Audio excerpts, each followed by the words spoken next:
Bonsoir à toutes et à tous. Nous sommes le 2 mars 2022 au soir. Je viens d'écouter à l'instant l'intervention de M. Macron sur l'Ukraine. Honnêtement, je pensais qu'il en profiterait quand même pour faire une petite surprise et pour annoncer sa candidature à l'élection présidentielle, parce que maintenant il n'a plus que 48 heures pratiquement pour l'annoncer. Légalement, il n'en a rien été.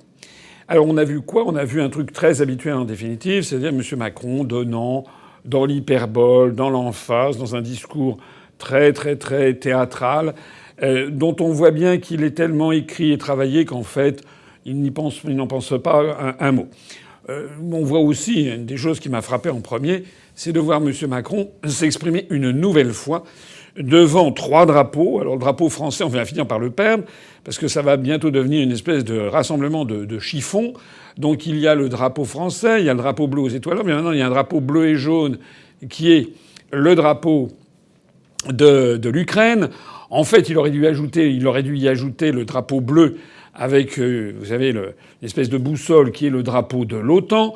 Il aurait pu y ajouter aussi le drapeau des États-Unis d'Amérique, qui sont quand même le grand donneur d'ordre en la matière. Donc finalement, bientôt, il va finir par parler devant une foule de drapeaux. Je rappelle quand même que la tradition mondiale, la tradition diplomatique mondiale, quand un chef d'État s'exprime dans son pays devant ses concitoyens, c'est qu'il parle devant le drapeau officiel du pays, point barre. Donc le drapeau européen et le drapeau ukrainien n'ont rien à faire là-dedans, si ce n'est que de participer en fait à une espèce de pièce de théâtre extrêmement calibrée, donc qui rend du coup les apitoiements sur le nombre de morts, etc., dans le conflit qui est en Ukraine, quelque peu factice. Alors entrons un petit peu dans le détail.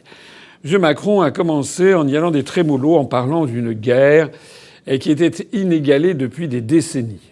Dans cette épreuve sans précédent, depuis nombre de décennies... C'est faux. C'est totalement faux. S'agissant du continent européen, tout le monde sait ce qui s'est passé dans les années 90 en ex-Yougoslavie. Donc les conflits qu'il y a eu en ex-Yougoslavie, notamment en Bosnie, notamment à Sarajevo, etc., sont des conflits qui étaient extraordinairement importants et qui ont fait plus de morts pour l'instant que ce qui se passe depuis une semaine, semble-t-il, en Ukraine. J'ajoute d'ailleurs, puisqu'on parle de l'Ukraine, que M. Macron aurait gagné en vérité en expliquant qu'il y avait quand même des milliers de morts qui existaient dans ce pays, qui avaient été créés dans ce pays depuis 8 ans, et dont la grande majorité se trouvait dans les républiques autoproclamées de Donetsk et de Lugansk dans le Donbass. C'est-à-dire des morts qui sont créés justement par le régime ukrainien que M. Macron, à l'évidence, défend bec et ongle. Le Donbass, et vous le disiez tout à l'heure, est bombardé par les forces ukrainiennes. Alors, depuis des années. C'est une forme de guerre civile qui est mise en place. 13 000 morts depuis 2014. 13 000 morts depuis 2014. La population russophone a été bombardée par le gouvernement de Kiev. Oui, voilà. J'ai toutes les preuves, donc je pourrais vous les fournir en rentrant en France. J'ai les images. J'ai un film là-dessus. C'est incontestable. Mais aujourd'hui, les bombardements ou les exactions, elles sont russes ou elles sont ukrainiennes? Du côté où je suis, elles sont ukrainiennes.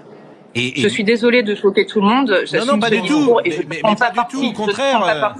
Et je ne défends pas Poutine. C'est simplement, moi, je suis au plus près des civils. J'étais l'an dernier en Arménie. Je ne prends pas de position. Simplement. Ce que vous dites est factuel. Alors ensuite, poursuivant dans les coups de violon, M.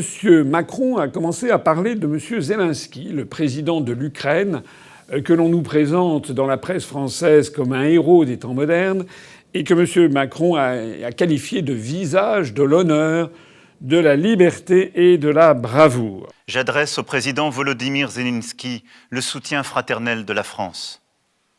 Il est aujourd'hui à la tête de son peuple si courageux, le visage de l'honneur, de la liberté, de la bravoure. Alors, bon, c'est pousser le bouchon un petit peu loin, parce qu'il faut quand même rappeler que M. Zelensky n'est pas à commencer sa vie comme un amuseur public, à jouer dans des séries télévisées où il était un président de la République, justement, qui tirait dans le tas de politiciens corrompus. Donc c'était une espèce d'atavisme. Mais par ailleurs, M. Zelensky est de façon avérée un escroc et qui a des liens avec la pègre. Il a un ami qui s'appelle Seri Cherif qui a failli être assassiné dans des conditions rocambolesques par des réseaux mafieux. Il a détourné, d'après les organismes qui ont enquêté là-dessus, et qui, notamment des organismes de lutte contre la corruption en Ukraine, il aurait détourné 41 millions de dollars pour, à partir d'une société de production audiovisuelle, et qui aurait servi notamment à aller dans des paradis fiscaux, à Chypre, au Belize, l'ancien Honduras britannique qui est en Amérique centrale, et dans les îles Vierges britanniques. Son nom, d'ailleurs, si je vous dis ça, c'est que, d'abord, c'est que c'est de notoriété publique, si l'on veut bien s'informer un instant. Mais surtout, son nom est apparu dans le scandale dit des Pandora Papers. Et on s'est rendu compte à cette occasion, donc, qu'il y avait des choses très louches. Il a, semble-t-il, des propriétés immobilières de grand prix, notamment à Londres. On a appris également, toujours pour M. Zelensky, que c'est un proche de l'un des très grands oligarques ukrainiens, M. Kolomoïski, qui a été, lui, mêlé à des détournements de fonds tout à fait considérables, notamment avec une banque qui s'appelle la Privatbank, dont il aurait exfiltré, si j'ose dire, à son profit, quelque chose comme 5,5 milliards de dollars. Donc voilà, on est quand même dans ces histoires avec des représentants du grand banditisme. Lorsque je dis cela, je ne dis pas que M. Poutine et son entourage sont des enfants de cœur, hein, que l'on soit bien d'accord. Parce que malheureusement, on est dans un monde en France où si vous ne vous dites pas blanc, c'est que vous dites noir, ou réciproquement. C'est-à-dire que le principe même de la nuance, le principe de la recherche de la vérité en conscience, essayer de voir, de trier le bon grain de l'ivraie, et se rendre compte que finalement il n'y en a pas un pour racheter l'autre, et bien tout ceci, ce sont des sujets qui doivent échapper finalement à la connaissance du public. Il faut absolument raconter des histoires avec Poutine qui serait le grand méchant loup, une espèce d'ogre ambulant, tandis que Zelensky serait quelque chose qui serait parfait. Non, pas du tout.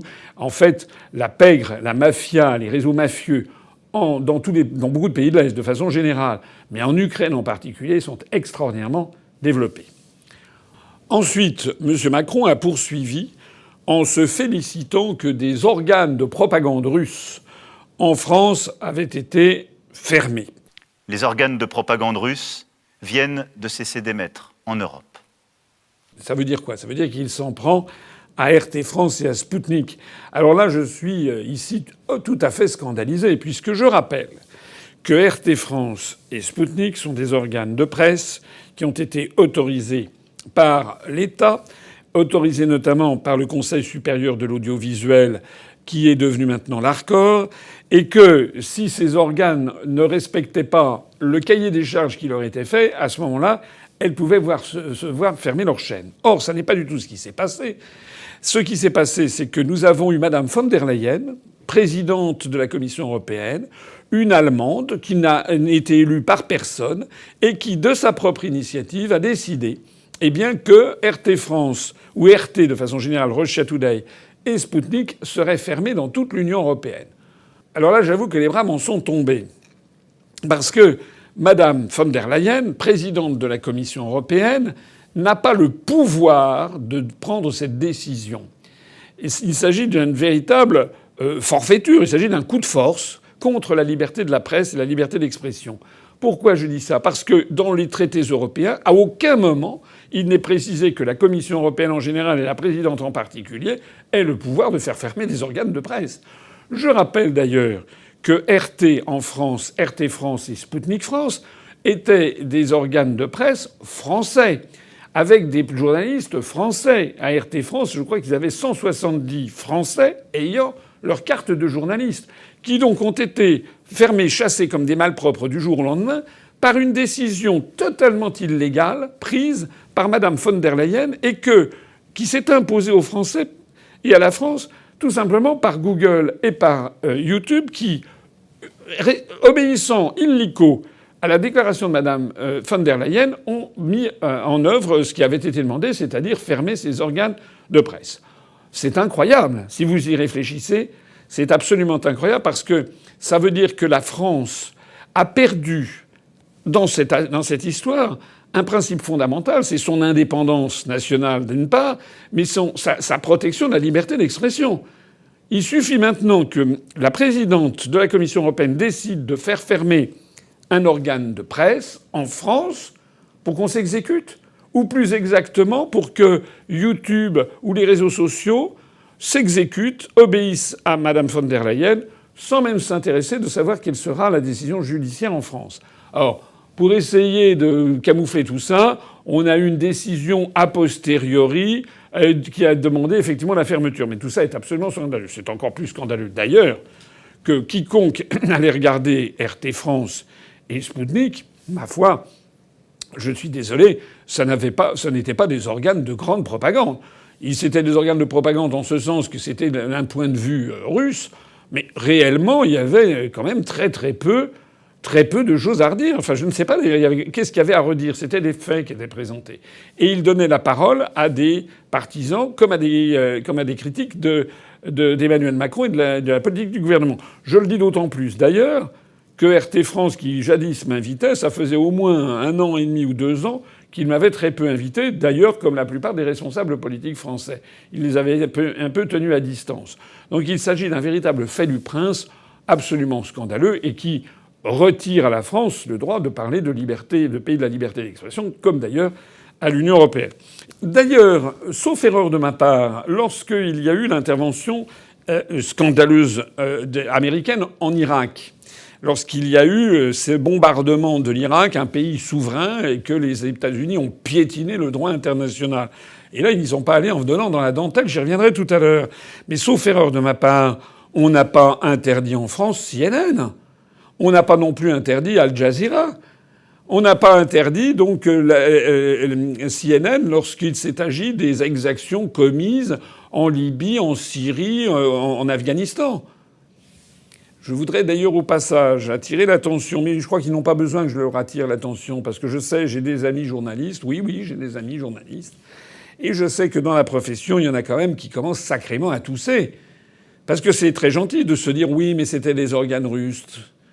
Mais peut-être qu'un jour, ça sera l'organe dans lequel travaillent les journalistes français, qui aura eu le malheur de ne pas plaire à tel ou tel oligarque français, ou le malheur de déplaire à la présidente de la Commission européenne de nationalité allemande ou de nationalité je sais pas quoi, et qui d'un seul coup perdront leur emploi sans autre forme de procès. Honnêtement, c'est d'une gravité exceptionnelle. Et j'avoue que venant d'une France où la liberté d'expression était vraiment réelle, je me rappelle les années 70 ou 80 du XXe siècle, de telles décisions eussent été absolument inconcevable. Inconcevable. On aurait vu protester toutes les consciences morales autoproclamées, notamment de la gauche française, qui seraient montées au créneau en hurlant à la censure, et ils auraient eu raison. Puisqu'on en est à parler de la liberté d'expression, j'aurais bien aimé, moi, que M. Macron donne son sentiment sur cette espèce de chasse aux sorcières honteuse, en fait, qu'il y a maintenant dans les pays occidentaux, aux États-Unis, mais également en France, en Italie, contre des artistes qui ont le malheur d'avoir été amis avec Poutine. Je pense notamment au grand chef d'orchestre Valéry Gergiev, qui est un chef d'orchestre russe, qui passe le plus clair de son temps d'ailleurs en dehors de la Russie. Il travaille notamment à la Scala de Milan. Il devait donner des représentations au Carnegie Hall à New York. Il devait également donner des représentations à Paris, etc. Eh bien, parce que ce Valéry Gergiev a le malheur d'avoir été vu en train de serrer la main de Vladimir Poutine ou de faire partie de ses proches, eh bien, ipso facto, voici qu'il est remercié, chassé de son emploi. C'est quand même absolument dingue. C'est d'autant plus dingue que ça n'est pas le seul cas, puisqu'on apprend ce soir qu'il y a une cantatrice russe qui s'appelle Anna Netrebko, et qui, elle est sommée aussi. Alors, elle ne connaît pas spécialement Poutine, hein. Elle est simplement russe, et elle est sommée de prendre parti contre son président, le président Poutine, contre la Russie dans cette affaire d'Ukraine. Sinon, elle dégage, elle ne pourra plus chanter. Mais enfin, c'est extraordinairement attentatoire à la liberté de pensée personnelle. Elle ne demande rien d'autre, cette chanteuse, que de chanter. C'est honteux, absolument honteux. Après ça, M. Macron nous a expliqué qu'il allait combattre les fake news. Et il a dit qu'il avait lu ici ou là, peut-être qu'il a regardé ma vidéo, la première vidéo que j'ai faite et qui, au bout de 4 jours et demi de mise en ligne, en est déjà à 700 000 vues sur YouTube, ce qui montre qu'il y a une véritable demande des Français d'avoir une vision quand même moins caricaturale et moins propagandiste que ce que l'on nous sert dans les grands médias. Eh bien, M. Macron nous a dit que c'était pas vrai, que c'était pas de la faute de l'OTAN, que l'OTAN n'avait pas de base militaire en Ukraine. Cette guerre n'est pas un conflit entre l'OTAN et l'Occident d'une part et la Russie d'autre part, comme certains peuvent l'écrire. Il n'y a pas de troupes ni de base de l'OTAN en Ukraine. Ce sont des mensonges. Mais moi, en tout cas, je n'ai jamais dit que l'OTAN avait des bases militaires en Ukraine. Mais le problème, il n'est pas là. Le problème, c'est que l'OTAN a bien l'objectif d'installer, le moment venu, des bases militaires en Ukraine. De la même façon que l'OTAN a installé des bases militaires, soit l'OTAN, soit les États-Unis, soit les deux, ont installé des bases militaires en Estonie, où d'ailleurs les Français sont présents avec 300 soldats, des chars Leclerc, des engins blindés, sans qu'on ait jamais demandé d'ailleurs au peuple français son avis sur ce qu'il pensait que nous envoyions du matériel militaire et des soldats à 250 km de Saint-Pétersbourg. Mais il y a également des bases militaires en Lettonie, en Lituanie, en Pologne. Il y en a également en Hongrie, en Bulgarie, en Roumanie. OTAN ou États-Unis. Donc, lorsque M. Macron prend fait et cause en disant « c'est honteux, il n'y a pas de base militaire en Ukraine », etc., oui, c'est vrai qu'il n'y a pas de base militaire en Ukraine, mais tout donne à penser que c'est bien l'objectif final recherché par les États-Unis d'Amérique. De la même façon, M. Macron, en jouant comme ça les vertus indignées, en prenant comme s'il était scandalisé, a dit que c'était pas vrai, qu'il n'y avait pas de nazis. Cette guerre est encore moins, comme une propagande insoutenable voudrait le faire penser, une lutte contre le nazisme. C'est un mensonge. Il n'y a pas de nazis, M. Macron, en Ukraine. Mais allez regarder tout simplement TF1. TF1 qui a fait un débunkage il y a quelques jours qui est assez extraordinaire, puisque à lire le titre, on a l'impression, ils disent l'extrême droite en France dénonce la présence de néo-nazis en Ukraine, que faut-il y voir? Donc a priori, on a l'impression que ça va être débunké, comme on dit. Et puis quand vous lisez l'article, vous apercevez qu'en fait c'est confirmé. C'est confirmé. Il y a en Ukraine des partis qui flirtent avec le néonazisme. Je pense au parti Svoboda, qui veut dire liberté, c'est un peu un oxymore. Je pense au parti qui s'appelle Pravi Sector, ce qui veut dire secteur droit. Je pense surtout au régiment Azov. J'y ai consacré d'ailleurs une série de tweets récemment. Dans le régiment Azov, d'après le débunkage de TF1, il y aurait seulement 20% des soldats qui seraient néo-nazis. Il paraît que c'est formidable, ça serait très bien. J'ajoute que d'ailleurs, ça n'est pas le seul cas. Il faudrait que M. Macron nous dise ce qu'il pense, par exemple, de cette couverture du Times of Israel, qui s'était indigné il y a en 2016 de cette photo que vous voyez dans un centre commercial de Kiev, où l'on voit, à l'occasion d'une parade commerciale, un drapeau nazi, mais géant, du style 4 mètres par 3, qui trône au milieu d'un escalier public. J'aimerais que M. Macron nous dise ce qu'il en pense. J'aimerais que M. Macron nous dise ce qu'il pense du fait que l'avenue de Moscou à Kiev a été rebaptisée, il y a un an ou deux, a été rebaptisée avenue Stepan Bandera. Stepan Bandera, c'était le chef des collabos ukrainiens avec les nazis. Il était membre de la Wehrmacht et il a organisé avec des soldats ukrainiens, il a organisé, et avec les nazis, les fameuses et atroces Einsatzgruppen, qui sont ces commandos avant la création des camps de la mort. Les nazis, notamment à l'Est, notamment en Ukraine, avaient créé des Einsatzkommandos, notamment du côté de Lvov, où ils ont assassiné, c'était des assassinats de masse, avec des armes à feu, devant des tranchées qui servaient de charniers. Il y a eu des milliers de juifs qui ont été assassinés de cette façon. Alors j'aimerais savoir ce que M. Macron pense du fait que le gouvernement de Kiev a donné le nom d'une des très grandes avenues de la capitale à l'auteur de pareils crimes contre l'humanité. Voilà. Qu'est-ce qu'il dirait si en France on débaptisait, je ne sais pas moi, le boulevard de Sébastopol pour l'appeler le boulevard Marcel Déat, par exemple. Qu'est-ce qu'on en penserait? Alors, ensuite, M. Macron nous a dit qu'il se battait néanmoins pour obtenir l'arrêt des combats.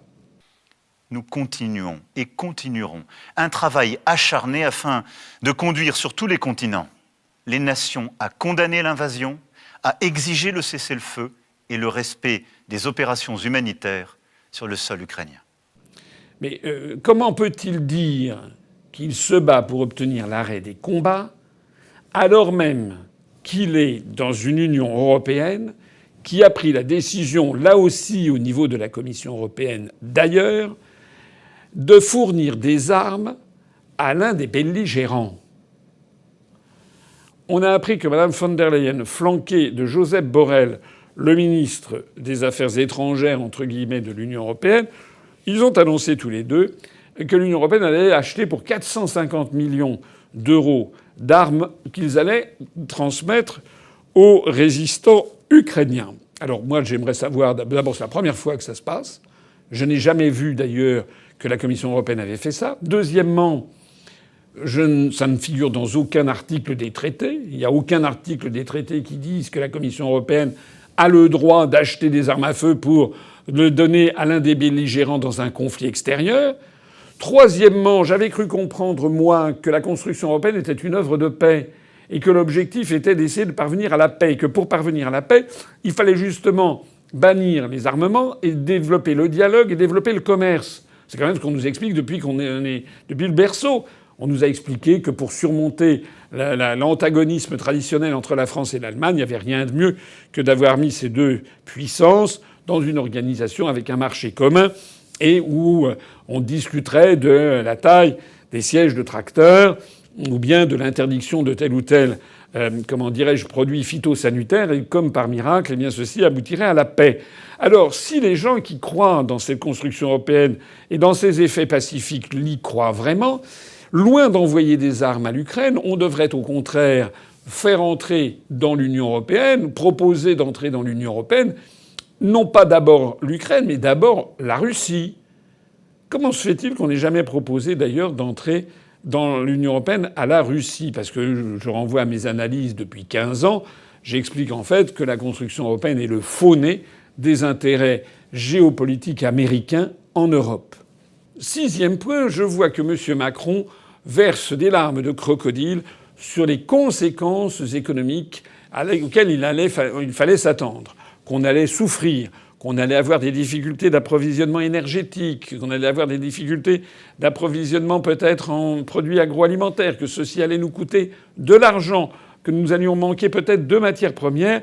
Et donc il a voulu adopter un ton churchillien, mais un ton de Churchill revu et corrigé par le théâtre des variétés, ou bien Bobino, c'est-à-dire quelque chose de tout à fait artificiel.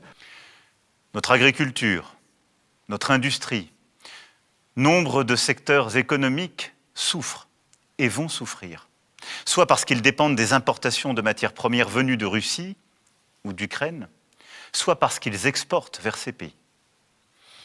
Notre croissance, aujourd'hui au plus haut, sera immanquablement affectée. Le renchérissement du prix du pétrole, du gaz, des matières premières a et aura des conséquences sur notre pouvoir d'achat.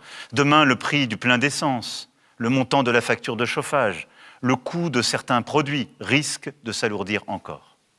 Ce que je trouve quand même incroyable dans cette histoire, c'est que M. Macron élude toute responsabilité. Les conséquences économiques, elles ne tombent pas du ciel.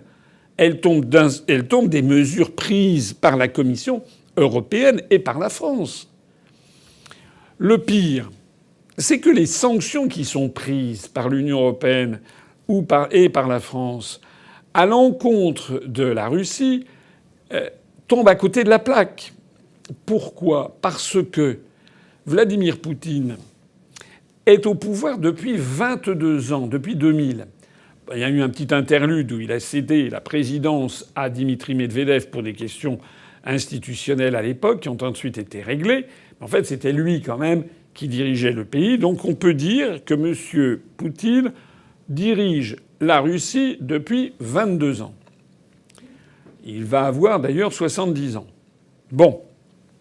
C'est un joueur d'échecs. Personne ne nie que c'est quelqu'un d'intelligent. Quelqu'un qui est un joueur d'échecs, intelligent, au pouvoir depuis 22 ans, ne se lance pas dans ce qu'il a fait, qui est une violation du droit international public. Je l'ai déjà dit 10 fois, je le répète une 11e fois, si nécessaire, pour qu'on ne me fasse pas un faux procès d'intention. J'ai condamné, parmi les premiers d'ailleurs, l'intervention militaire russe en Ukraine. Mais pour autant, ça ne m'empêche pas d'être lucide et de dire que M. Poutine n'est pas du tout un fou, ni un nouvel Hitler, ni un dingue comme la propagande essaie de nous le faire croire. C'est au contraire quelqu'un d'intelligent et qui a prévu, qui a 2, 3, 4, 5 coups d'avance comme tout bon joueur d'échecs. Donc les sanctions qui ont été prises par l'Union européenne et par la France sont en train très rapidement de se retourner contre nous. J'en prendrai 2 exemples essentiels. Premièrement, c'est l'affaire de Nord Stream 2. L'Allemagne a dit que pour l'instant c'était à l'arrêt. Ça peut être à l'arrêt pendant 1 mois, 2 mois, 3 mois, 6 mois. Et puis quand on sera revenu à meilleure fortune, et progressivement peut-être que l'Allemagne reviendra vers de meilleures dispositions. Puisque je rappelle quand même que l'Europe en général et l'Allemagne en particulier sont dépendantes pour les livraisons de gaz à 55-60% du gaz russe. Donc si on se dispense du gaz russe, il faudra trouver le gaz ailleurs. Or, comme l'émirat du Qatar actuellement n'a pas de capacité de production supplémentaire, tout est vendu, il a déjà des contrats. Comme d'ailleurs, personnellement, je ne pense pas qu'il soit particulièrement souhaitable de fricoter avec l'émirat du Qatar qui finance le terrorisme islamiste et les mosquées salafistes. C'est quand même un peu incroyable que l'on vous préférerait traiter avec cet émirat plutôt qu'avec la Russie, parce qu'au moins, sur ces questions de terrorisme islamiste, force est de reconnaître que c'est quand même la Russie qui a écrasé Daesh. Faut mettre également un terme à toute complaisance avec l'émirat du Qatar ou avec l'Arabie saoudite, qui sont, on le sait, parmi les principaux pourvoyeurs financiers et d'armes du terrorisme islamiste. J'aimerais d'ailleurs que M. Macron nous dise ce qu'il en pense. Je suis d'accord avec vous sur ce dernier point. Ah, vous êtes toujours d'accord avec tout le monde. Non, ça n'est pas vrai. Ça, Monsieur Poutou, vous pouvez reprendre les éléments de langage de certains autres, mais vous aurez noté ce soir qu'il y a des vrais désaccords avec certains. Mais sur le Qatar et l'Arabie saoudite, je n'aurai aucune complaisance. Ce que je veux dire, c'est que si on n'a pas l'émirat du Qatar, il faudra se tourner peut-être vers le GNL produit par les États-Unis, peut-être avec du gaz à base de fragmentation du gaz de schiste, extraordinairement polluant d'ailleurs contre l'environnement. En attendant, on a à la télévision française, on nous explique que voilà, c'est un coup dur pour la Russie. Mais non! On a appris aujourd'hui même que la Russie vient de signer avec la Chine un contrat pour la construction d'un gazoduc géant, le gazoduc Soyouz Vostok. Soyouz Vostok, ça veut dire union en russe. Soyouz Vostok, ça veut dire l'Orient. C'est-à-dire un gazoduc qui va pouvoir livrer 50 milliards de mètres cubes, 50 milliards de mètres cubes de gaz naturel par an à la Chine via la Mongolie. Sachant qu'il y avait déjà des contrats qui étaient à partir des réserves d'Extrême-Orient. Et ce qui est le plus important dans ce Soyouz Vostok, c'est que ces 50 milliards de mètres cubes viendraient de champs de gaz qui servent actuellement à approvisionner le marché européen. C'est que contrairement à ce que l'on veut nous faire croire, Poutine a déjà prévu le coup d'après. Et donc, si l'Occident ne veut plus lui acheter du gaz, très bien, eh bien il le vendra à la Chine. Deuxième exemple, on a appris ces jours-ci que l'Allemagne refusait que l'on interdise l'accès de la Russie au réseau SWIFT, mais quand même, Et après de nombreuses négociations, il a été décidé de pénaliser 7 banques russes en leur interdisant d'avoir recours à ce réseau de transactions interbancaires internationales, SWIFT, qui est sous domination du dollar et domination des États-Unis. Donc comme si ça allait étrangler l'économie russe. Plusieurs grandes banques russes ont été exclues des systèmes de paiement internationaux, rendant impossible nombre de transactions et entraînant la chute du rouble. Eh bien, on apprend ces jours-ci aussi que de plus en plus de banques russes, que de plus en plus d'acteurs économiques russes, en fait, ont déjà remplacé le réseau SWIFT par son nouveau concurrent, le réseau CIPS, le concurrent chinois, avec des transactions qui sont en yuan ou en rouble. Ce qui est très important et très grave, parce que ça paraît complexe et technique pour les gens qui ne connaissent pas ça, mais si le réseau CIPS succède et supplante progressivement le réseau SWIFT dans la moitié du monde, ça veut dire que c'est une partie importante de l'hégémonie occidentale et notamment de son hégémonie financière qui commence à être battue en brèche. En termes de conséquences, ce sont des conséquences terribles en fait pour l'Occident. Troisième preuve également que M. Macron n'a pas dit, on nous a expliqué que d'un seul coup, l'Europe avait fermé son ciel aux compagnies aériennes russes et donc que les Russes ne pouvaient plus survoler la plupart des pays de l'Union européenne, pratiquement tous, je crois, et donc que c'était formidable. Voilà. Sauf que ce que l'on oublie de préciser, c'est la conséquence. La conséquence, c'est que la Russie a immédiatement fait pareil avec les compagnies aériennes des pays de l'Union européenne, notamment les compagnies françaises, allemandes, espagnoles, etc., etc. Le résultat des courses, c'est que lorsque vous regardez une carte des vols entre l'Europe et l'Extrême-Orient, eh bien, vous vous apercevez que par la voie orthodromique, comme on dit, c'est-à-dire la ligne la plus courte, celle qui passe au-dessus de la Sibérie, eh bien, il n'y a plus aucune compagnie européenne. Eh bien, il n'y a plus que des compagnies asiatiques, c'est-à-dire les compagnies chinoises, Air China, China Eastern Airlines, China Southern Airlines, et puis les compagnies japonaises, notamment All Nippon Airways et Japan Airlines. Parce que ces pays, eux, n'ont pas proclamé la fermeture de leur espace aérien à la Russie. Donc, les compagnies aériennes émanant de ces pays peuvent continuer à survoler la Russie et peuvent continuer aussi à survoler les pays occidentaux. Alors, le résultat des courses, ça veut dire quoi? Ça veut dire que désormais, comme maintenant il y a eu des progrès dans l'aviation, on n'est plus obligé de passer par l'Alaska et par Anchorage, mais on est obligé de faire un détour de 2h30, 3 heures et de passer par la Turquie, puis l'Asie centrale, ou survoler au-dessus comment dirais-je, de la Chine pour arriver à Pékin.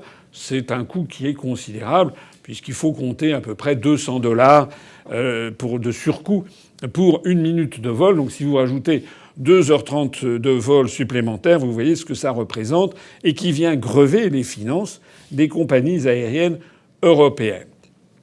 Le 7e point, M. Macron nous dit que la France poursuivra sa stratégie d'indépendance. Notre pays amplifiera donc l'investissement dans sa défense décidé dès 2017 et poursuivra sa stratégie d'indépendance et d'investissement dans son économie, sa recherche, son innovation, déjà renforcée à la lumière de la pandémie. Bon, préfère ne même pas commenter. Ce qui est très très grave, c'est que, au contraire, ce que nous montrent les événements depuis une semaine, eh bien, c'est que la France est ligotée par son appartenance à l'Union européenne et à l'OTAN. Nous risquons d'être entraînés vers un conflit planétaire majeur, en tout cas vers un conflit frontal avec la Russie, qui est quand même la deuxième puissance militaire mondiale et la première puissance nucléaire. Nous risquons d'y être entraînés, pas par inadvertance, mais par un engrenage fatal auquel on ne peut pas se soustraire. J'ai déjà eu l'occasion de le dire sur une émission de la télévision. J'ai dit nous ne sommes pas en 1938-39 parce que les comparaisons entre Poutine et Hitler sont complètement fallacieuses. Poutine n'est pas un nouvel Hitler. Poutine ne prétend pas s'attaquer aux pays de l'OTAN. Poutine entend simplement, si j'ose dire, faire respecter la protection de la Russie en empêchant l'OTAN de s'installer en Ukraine. Mais Il se trouve que par notre appartenance à l'Union européenne et à l'OTAN, nous risquons donc d'être entraînés dans un conflit terrible avec la Russie. Et ça, c'est le jeu des alliances automatiques de 1914. Donc ça n'est pas 1939 la bonne comparaison, c'est 1914. Je précise d'ailleurs au passage que vous avez vu que M. Macron nous a fait du en même temps. C'est-à-dire qu'à la fois en décrivant Vladimir Poutine comme quelqu'un d'absolument terrible et qui serait le seul et unique responsable, ce qui est faux. Les responsabilités sont partagées parce que ça fait depuis 8 ans depuis les accords de Minsk que les autorités de Kiev bombardent régulièrement les provinces du Donbass, des républiques de Donetsk et de Lugansk. Ça fait 8 ans que Vladimir Poutine demande qu'il y ait un respect des accords de Minsk qui avait prévu que le gouvernement de Kiev respectait l'autonomie et respectait la langue russe dans ces provinces. Ça fait 8 ans que ça n'est pas le cas. Et ça fait plusieurs mois que Vladimir Poutine propose aux Occidentaux un plan de règlement qui assure la sécurité du continent et notamment la sécurité de la Russie. J'aurais aimé d'ailleurs que M. Macron nous dise ce qu'il pensait de l'affaire des missiles de Cuba en 1961-62. J'ai déjà eu là aussi l'occasion de parler de cela.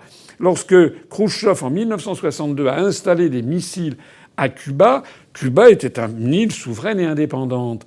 Mais néanmoins, le président Kennedy a mis en demeure la Russie de retirer en quelques jours ses missiles, sinon il déclenchait le feu nucléaire. C'était une troisième guerre qui eût pu mener la planète à une apocalypse nucléaire. Et De Gaulle, qui pourtant prenait ses distances avec les États-Unis d'Amérique pour faire prévaloir une France souveraine et indépendante, avait donné raison à Kennedy, et il avait eu raison. De la même façon que moi, si demain il y avait l'installation de bases russes le long de la frontière entre le Mexique et le Rio Grande côté mexicain, et que l'on installait des bases russes à quelques kilomètres de la Californie, de l'Arizona ou du Texas, je serais le premier à m'en scandaliser et à exiger que la Russie retire ses billes. Moi, je voudrais que M. Macron nous dise cela. C'est ça que je voudrais que Macron nous dise. Or, il ne le dit pas. De la même façon que lorsqu'il parle des morts à Kiev ou à Kharkov, en présentant d'une façon quand même dramatique. Bien sûr que ce sont des événements dramatiques, ça je suis d'accord. Mais M. Macron aurait été plus proche de la réalité, de la vérité, s'il avait dit la vérité. Or, la vérité, c'est qu'après 7 jours de guerre, le nombre de morts civiles, dès qu'il y a un mort, c'est évidemment épouvantable, mais quand même, le nombre de morts civiles a l'air de se chiffrer en unités. Mais quand les États-Unis sont intervenus en Irak, et que les États-Unis sont intervenus avec leur principe qui est qu'il ne doit pas y avoir un seul boy qui décède, donc ils n'interviennent pas au sol comme le font les Russes, ils interviennent à 10 km d'altitude. Et ils font des tapis de bombes, carpet bombing. Toutes les données les plus sérieuses des organisations non gouvernementales qui ont étudié sont parvenues à la conclusion que sur la guerre en Irak, guerre illégale, l'intervention américaine a provoqué au minimum 800 à 900 000 et plus vraisemblablement 1 200 000 morts civiles. On aurait aimé que M. Macron le dise et dise qu'on ne peut pas faire du deux poids deux mesures constamment dans la politique internationale, sinon on perd tout crédit. En conclusion, M. Macron nous avait annoncé on allait avoir, paraît-il, des décisions historiques, mais alors quelque chose d'extraordinaire. On les attend encore. Plus exactement, la décision historique en question, c'est tout simplement que le 10 et le 11 mars, donc dans une semaine, eh bien, M. Macron, le président de la République française, en fin de mandat, va réunir un sommet des chefs d'État et de gouvernement en France pour essayer d'avancer sur l'Europe de la défense. Alors c'est une vieille lune, l'Europe de la défense. On sait très bien ce qu'il faut en penser. On sait très bien les obstacles insurmontables qui existent entre les différents intervenants. Mais Macron fait ça pourquoi ? Il fait ça évidemment à des fins de gesticulation politique. Parce que l'on peut faire confiance à nos grands médias pour présenter Macron comme étant le Deus ex machina, comme on dit, c'est-à-dire le grand artisan des efforts de paix vis-à-vis de l'Ukraine et celui qui organise une Europe mieux unie. Voilà l'objectif final recherché par le président de la République dans toute cette affaire. Moi, je trouve qu'il aurait été plus conforme à la dignité du président de la République française de faire un discours moins long et de dire qu'au passage qu'il était candidat à l'élection présidentielle et que c'était ça qu'il devait dire aux Français. Moyennant quoi, en prenant la posture toutes les semaines du chef de guerre comme s'il y était pour quelque chose, alors qu'en fait tout le monde sait que toutes ces décisions seront prises en fait au plus haut niveau, c'est-à-dire entre le président des États-Unis, Joe Biden, et puis Vladimir Poutine, et que le reste, c'est un peu des fioritures, eh bien, M. Macron aurait été plus franc du collier s'il nous l'avait dit, s'il nous avait dit qu'en fait, il souhaitait tout simplement briguer un deuxième mandat auprès des Français, auquel cas, évidemment, nous nous serions opposés. Parce que je voudrais terminer cette analyse par cette affirmation. Je ne veux pas personnellement, et je pense que des millions de Français sont comme moi, je ne veux pas qu'à la faveur de ces événements tragiques qui se passent à l'autre bout de notre continent européen, je ne veux pas qu'à la faveur de ces événements, à la faveur d'une presse qui dresse un dithyrambe toute la journée des actions de Macron, eh bien, je ne veux pas que les Français oublient que le quinquennat de Macron qui s'achève a été celui des éborgnés, des mutilés, des répressions tous azimuts de toutes les manifestations, de la destruction d'un certain nombre d'acquis sociaux, de la destruction d'un certain nombre d'entreprises publiques, de la destruction de l'image de la France dans le monde avec des échecs diplomatiques sans nom, un peu partout et sur tous les continents. Je ne veux pas que les Français oublient les attaques constantes contre les libertés publiques qui ont été faites par Macron au cours de ce quinquennat. Je ne veux pas que les Français oublient, parce qu'on va finir par l'oublier, que nous sommes théoriquement encore dans une pandémie tellement épouvantable qu'elle nous force à porter des masques dans les établissements fermés, mais surtout qu'elle fait une distinction, un véritable apartheid entre les Français, entre ceux qui sont triple vaccinés et ceux qui ne le sont pas. L'affaire ukrainienne a cette conséquence assez extraordinaire que d'un seul coup, plus personne, et Macron le premier, plus personne ne parle de la Covid-19. Ce qui met quand même un peu la puce à l'oreille quant aux mesures restrictives de liberté et à leurs fondements qui ont été imposés par Emmanuel Macron, qui sont toujours en vigueur, notamment avec le pass vaccinal, alors même que dans la quasi-totalité des autres pays du monde, ça a été abandonné. Voilà. Je ne veux pas que, sous des coups émotionnels cyniques, les Français se laissent abuser, et je ne veux pas que les Français reconduisent Macron pour 5 ans, parce que ça nous ferait 10 ans de Macron. Vous voulez vraiment 10 ans de Macron ? Moi, non. Vive la République et vive la France.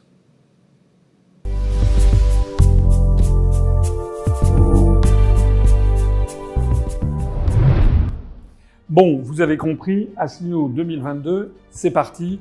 C'est le moment de se mobiliser plus que jamais. Pour les parrainages, on en a beaucoup de promesses, il faut en avoir encore plus.